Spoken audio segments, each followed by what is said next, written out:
guys, mic test. Ayan, sorry. Medyo mahina ang ating net. For some reason. No, it's okay.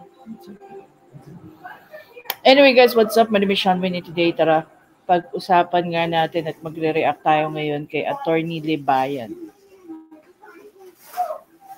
Ayan. Parang ang pangit ng ating internet. Ang hina niya. So basically here guys, kapapanood ko nga lang nitong video ni Attorney Libayan. Panoorin muna natin and then finally magsasalita na tayo since nabanggit naman na ni Attorney Libayan to. Let's go. Alright, yan. Magandang araw mga kabatas natin at welcome sa isa ng mga live. Mga kabatas natin, ito rin kasi yung lagi kong naririnig ngayon. No? And as a lawyer, I think I have to tell this to everyone. No? Ang dami kong naririnig ngayon, especially doon sa kabila, no? Sa mga vloggers sa YouTube. Eh di isang pa mo yung kaso. Diba, isang pa mo yung kaso, may abogado naman ako. Alam nyo, tulad nga ng sinasabi ko sa inyo, marami kasing tao ang naaawa lang. Hindi dahil naaawa yung mga tao, you can overstep again. Okay? Yan si Kayo. Atat na.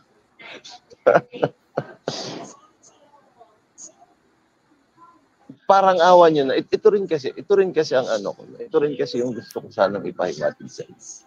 Parang awa nyo. Parang awa nyo na. Hindi porket inuunawa, aabuso na. May abogado. 2024 will be a defining year for all of us, I think. For both sides. Okay? For both sides, it will be a defining year. Itong copyright infringement case na ito, I think we can finally get a resolution from this. No? Matagal din kasi natulog yung kaso. Malalaman na natin yung resolution dito. Ito yung unang-unang kaso na makikita natin talaga kung gaano kalakas yung sinasabi mo. Okay? Doon makikita ito nga. Itong kaso ito. You can rejoice all you want. Wala namang problema. Itong cyber libel cases na ito, this will also be a defining moment for both parties. Diba? Nakita nyo naman kung sino yung kinasuhan din sa cyber libel case. Ako, si I am Sean Wayne, tsaka si Apoluna. Diba? Dinabas ni Melo Yap yung yung complaint affidavit. So nakita nyo doon kung sino yung kinasuhan. At dahil linabas ni Melo Yap yun, I think, well, I will have to show you some things there sa complaint affidavit ni Rafi Tulfo. Ipapakita ko lang para maintindihan nyo yung dahilan kung bakit siya nag-file ng kaso. Mariresolve rin yun sa prosecutor, I think, this year. Yung cyber libel case ni Tulfo laban sa mga small vloggers. Ngayon, kung magpa-file pa sila ng kaso, well, sige lang. Pero ito rin yung sasabihin ko sa inyo. Huwag niyong isipin na hindi marunong magsampa ng kaso din yung dito sa amin. Kasi if ever, kahit tanungin niyo siguro kay Lacayo, no? Ako lang naman kasi talaga yung parang alam niyo yun, yung parang mapagpasensya. It's just me. Ako lang.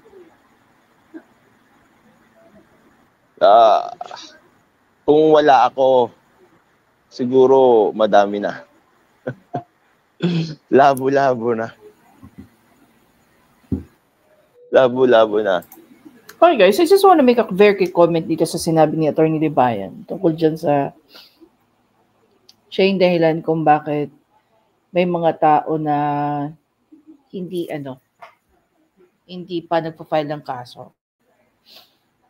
Kasi siya naman talaga nagsasabi sa amin na pagpasensya muna, pag-aralan, at kung ano-ano pa. Okay. Siya yung, si Atty. Libayan na nagiging dahilan kung bakit may mga taong hindi pa nagkakaso laban doon sa mga Tulfo vloggers. Okay. Isa akong saksing buhay na totoo yun. Pero tulad nga ng sinabi ko, may threshold ang lahat. May limitasyon sa lahat. At yun, hindi naman pwede na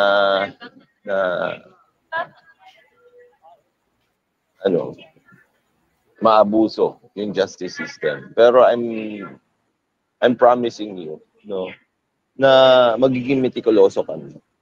If we will be filing cases, we will make sure that we will be filing the strongest cases. Kasi pag titignan nyo naman, we don't have any reason to silence people. Yung mga tao naman na tumitira sa amin, wala naman talagang tira eh. Wala naman talagang tira. Tapos, ang punto lang kasi dyan, dahil wala silang tira, iba na yung tirang ginagawa. Nakuha niyo yun? Kasi iba yung tumitira ka, kasi nga may tira ka talaga. Parang yung mga kritisismo kay Raffy Tulfo are all well-grounded. Kaya nga, nagpa-file siya ng mga kapatay ng tao, di ba? Ngayon, okay, speaking of that guys, no, very quick one lang. Itong video na to ni Atty. Claire, okay, ito yung pinaka-importanteng video na nagawa ni Atty. Claire. Kung tutuusin, doon po sa mga taong hindi pa napapanood itong video na to, ito ang pinaka-importanting video na nagawa ni Atty. Claire. And I really have, or sabihin na lang natin, I really had a very lengthy conversation with Atty. Claire tungkol dito sa video na to. So, initially, akala ni Atty. Claire na based doon sa naging reaction video ko, nag-react lang ako kung saan ko lang napanood. Pero in truth, I'll be reacting or making comments part by part dito sa naging video ni Atty. Claire. And again, maraming sabihin na lang nating mga important points ang na-raise dito ni Atty. Claire. Which is, I don't understand bakit ganito lang yung numbers na nanood dito. Kung itatry nyo, okay, kung itatry nyong namnamin ang laman ng video na ito, dahil nga masyadong technical, punong-puno ng information, maraming kung tatagpi-tagpiin, yung ginawa kasi dito ni Atty. Claire, dito sa video na to, tungkol dito sa conflict of interest. Kung meron man isang tao, magkaroon ng interest na tawag dito, mag-file ng reklamo laban kay Raffy Tulfo with regards to conflict of interest. Etong video na to, pwede itong magamit. Okay, gaya na sinabi ko, yung video na yan is punong-puno po ng information. Okay? I'm very sure naman, even Raffy Tulfo himself, sinabi niya in the past, na while he was still, as a journalist, marami siyang nakakalaban. How much more ngayon sa politics? Do you really think wala siyang nagiging kalaban? Walang tao? No? Pakiramdam ba ng mga vloggers niya, maraming natatakot kay Tulfo? You never know.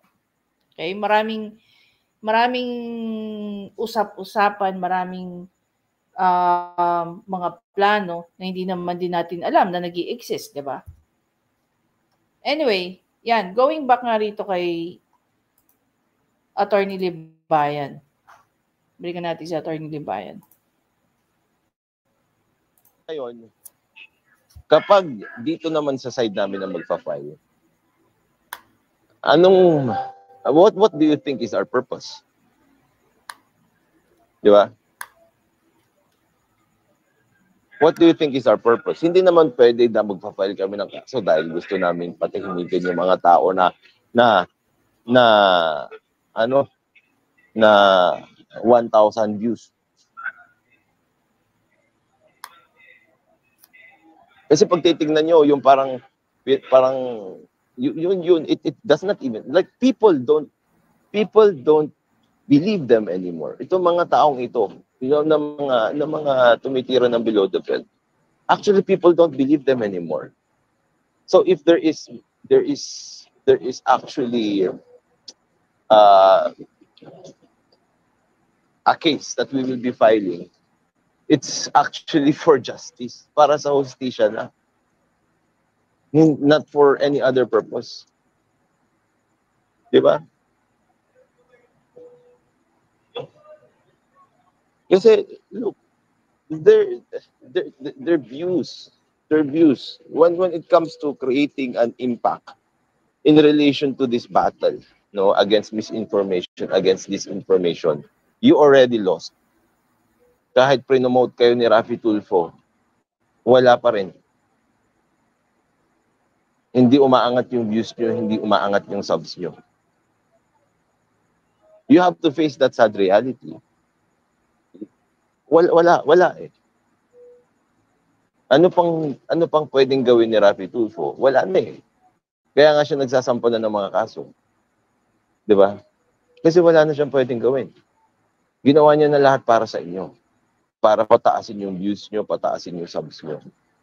Pero no matter what, kahit ilang beses kayo ilabas sa Raffy Tulfo in action, kahit dalhin kayo sa Senado, i-promote kayo doon, walang nangyari. So, tulad nga sinabi ko, sa tingin nyo ba, if we will be filing cases, we will be grounding it on anything else aside from justice? Sabi ni Ikayo, sa digital subs pa rin ang bagsak. That's the sad truth niya eh. Isipin niyo, ito na lang, magandang example itong si Kayo. Itong si Kayo, nung una, di ba? Ang dami namang nag-aalipusta sa views mo, ang daming nag-aalipusta sa subs mo.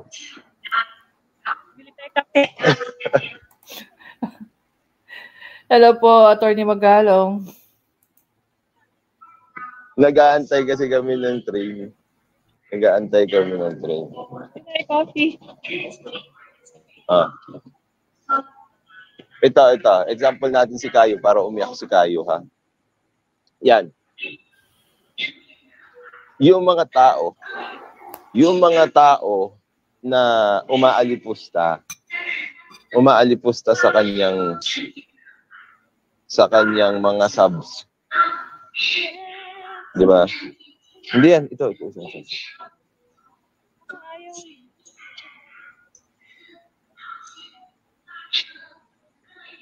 Sabi ni Melanie ko, si MY, bakit si Mayor Magalong na ang tinitira? Sabi niya.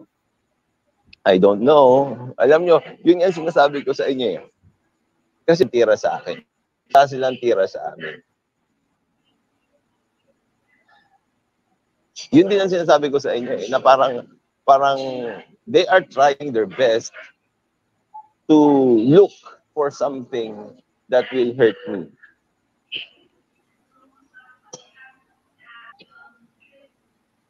Lahat na lang pupuntahan nila. Alam ko din naman na naghahanap sila ng mga tao na magpa-file ng kaso sa akin. Kasi yung mga taong nilapitan nila, lumapit din sa akin at sinabi sa akin na ganun ang ginagawa nila. I know that. Pero ito yung tandaan nyo, ito yung sinasabi ko rin, lalo na dun sa mga marirecruit nila na magkakaso ko, no? Sige. Tulad na sinabi ko, hindi lang kayo yung marunong magkaso. Anyway, nawala na yung kay Kayo. Gusto kong example yun. Itong si Kayo. Tignan nyo ngayon yung discrepancy, no? Ng improvement nung kanyang channel at saka yung channel ng mga nag-alipusta sa kanya noon.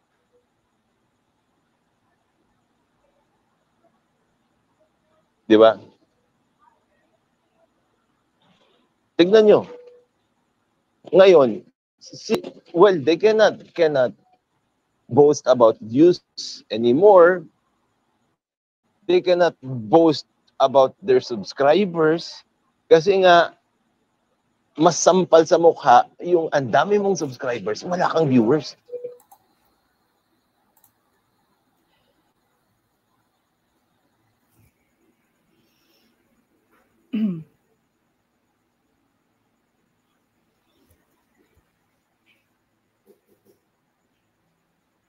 Parang ang lungkot. Ang lungkot ng connection ko. Anyway, guys, ayan, since na-mention na ni Attorney Libayan ang pangalan ko, okay. I don't want to make any further comments about that anymore. For some legal issues. Okay. So, hahayaan ko na lang ang Office of the Prosecutor tungkol dyan. And whatever it is na maging resolution nun, hahayaan ko na lang din si Attorney Libayan na maglalabas doon. Gaya na rin na sinabi ni Attorney Libayan na we're not gonna be filing cases only because gusto namin makaganti. We will be filing cases only because we seek justice. Now, ang tanong dito, sino mga kakasuhan namin? Diba? And ayokong gawin siya or hindi ko siya i-content dahil hindi para doon yung hustisya ko. Diba? Kung mag-share sa inyo si Attorney Libayan patungkol dyan, well done and good. Pero don't expect na sa akin manggagaling. Diba? The thing is, nabigyan na kayo ng heads up na nag-share na si Attorney Libayan patungkol dyan. And am I following his lead? Sabihin na lang natin that una, siya yung pumipigil sa amin na wag magkaso. Siya yung pumipigil sa amin na kung petty naman, bakit ka magkakaso? Hindi namin kailangan gayahin yung ginagawa ng kabilang kampo. Pero, may hangganan lang din yung kakayanan ni Attorney Libayan na pigilan yung mga tao. Kaya doon sa mga pinapalabas na masamang tao, si Attorney Libayan, ako na mismo nagsasabi sa inyo na kaya patuloy yung pang-aabuso na ginagawa ng mga Tulfo vloggers is because siya mismo ang pumipigil sa amin na wag patulan ng mga petty issue. Diba? Anyway, guys, I'm not gonna make any further comment regarding that.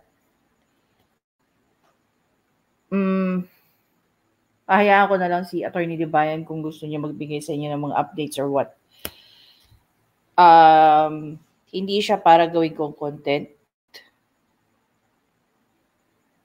Diba? Yun lang yun. Again, guys, maraming salamat sa panonood. Please don't forget to subscribe, like, and comment. I-share nyo na rin yung video na to. At saka, syempre, malaking bagay na itulong sa akin ng mga Tulfonatics na nag-comment at hinaras ako sa comment section ko. Napakalaki na naging tulong nyo. Ano pa ba? Ayun lang. So, let's see. Diba?